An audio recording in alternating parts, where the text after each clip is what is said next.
Does anyone else feel like they're faking it at social events? They're counting the minutes until you can finally leave?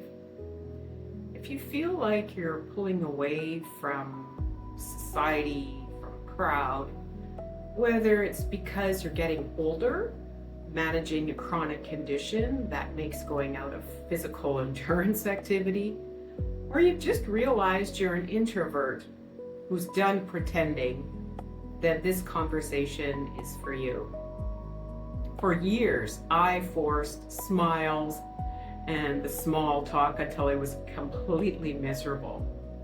Between long COVID and turning 60, something shifted.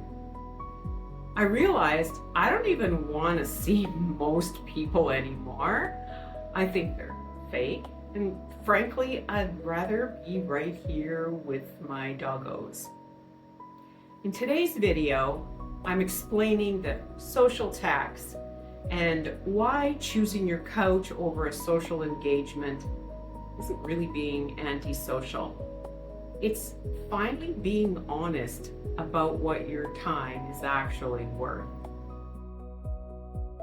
Hi everyone, I'm Karen and welcome back to What Nobody Told You. This is a channel where we can have conversations that I wish someone had had with me over 40 years ago. No cliches, no pretending, just the honest truth about the lessons that we usually learn the hard way. Today we're talking about something very few people are willing to admit.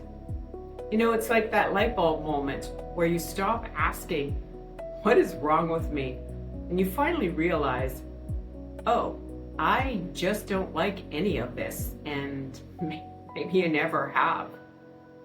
I'm diving into the concept of energy currency and why preferring your own company doesn't make you weird or broken. It makes you intentional. We're going to talk about what your time is actually worth, and why the most powerful thing you can do is to finally stop spending precious time on things and people that don't matter to you anymore. For a long time, I genuinely thought there was something wrong with me.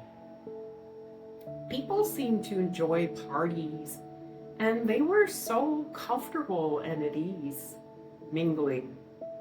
You know, they loved networking, they looked forward to gatherings and social events.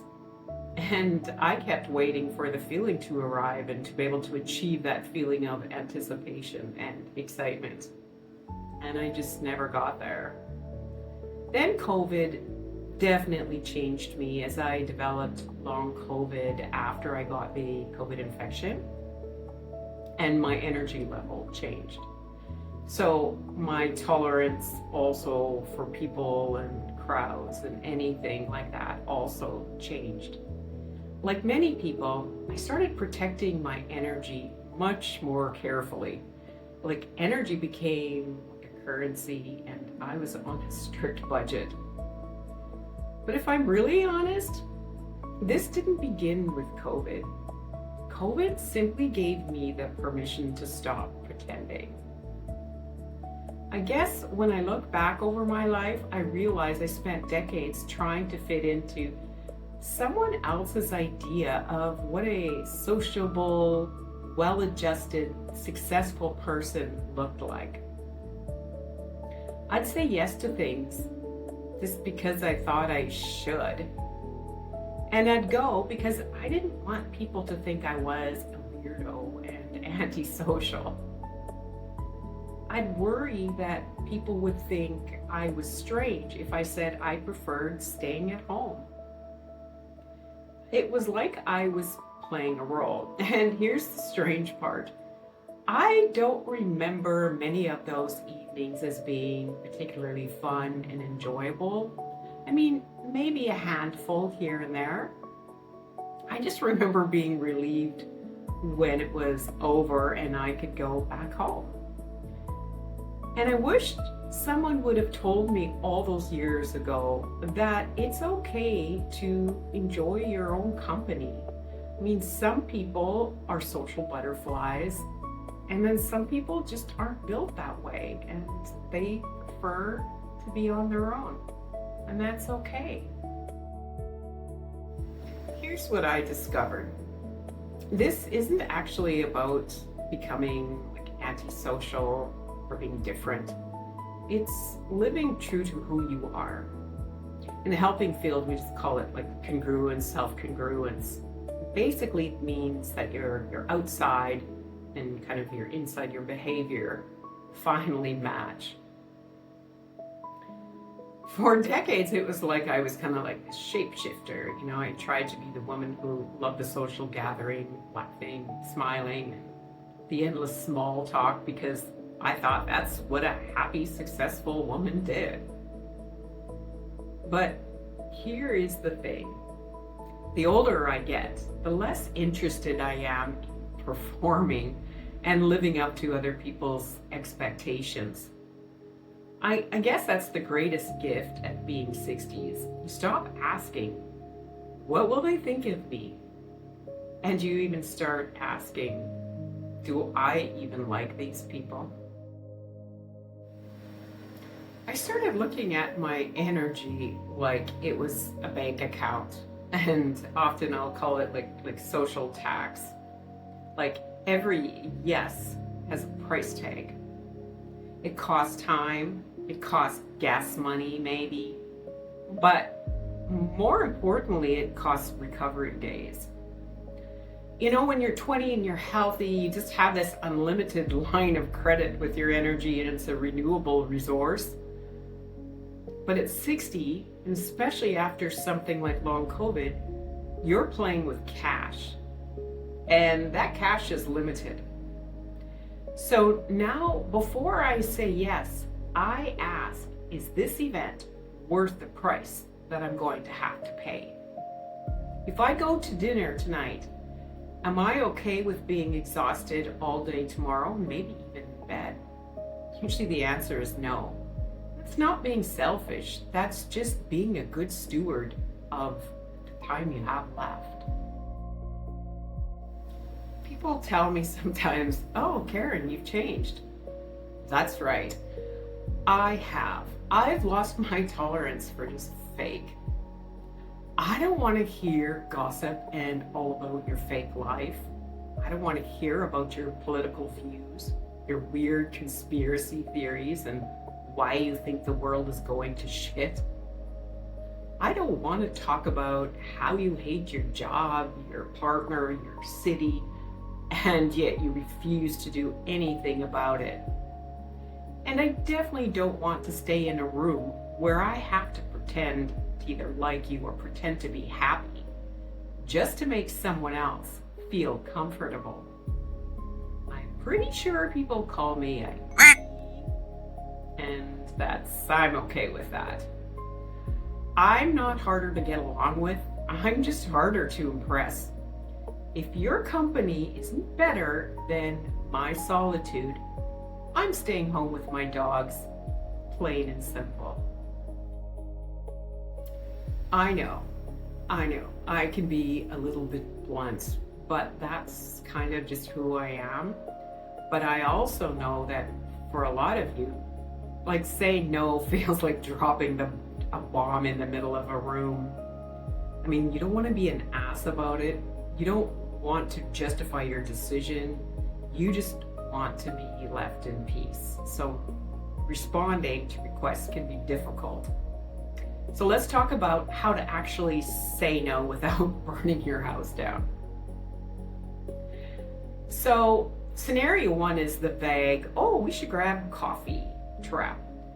We all have that person who wants to catch up, but the conversation leaves us exhausted. Don't say, oh, I'm just so busy right now. That just makes them wait until the next week. You can just say something like, I'm actually moving away from coffee dates and focusing on some quiet projects at home right now. I appreciate you thinking of me. It's polite, it's firm, and it closes the door. Another scenario is the person who says you're becoming a hermit. That usually comes from family or friends who mean well, but they're judging your life by their standards and their desires. Instead of getting defensive, just smile and say, I've actually found that I'm much happier with a quieter schedule. I'm really leaning into sort of this part of my life or this season of my life. You aren't asking for permission, you're just stating a fact. Scenario 3 is the last minute invitation. This is where the social tax is highest. And you can say something like, I'm sorry, I've already made a commitment for tonight, so I won't be able to make it. The commitment you made is to yourself, or to your book, or to your dogs, to your pajamas. That counts. You don't have to tell them who the commitment is with.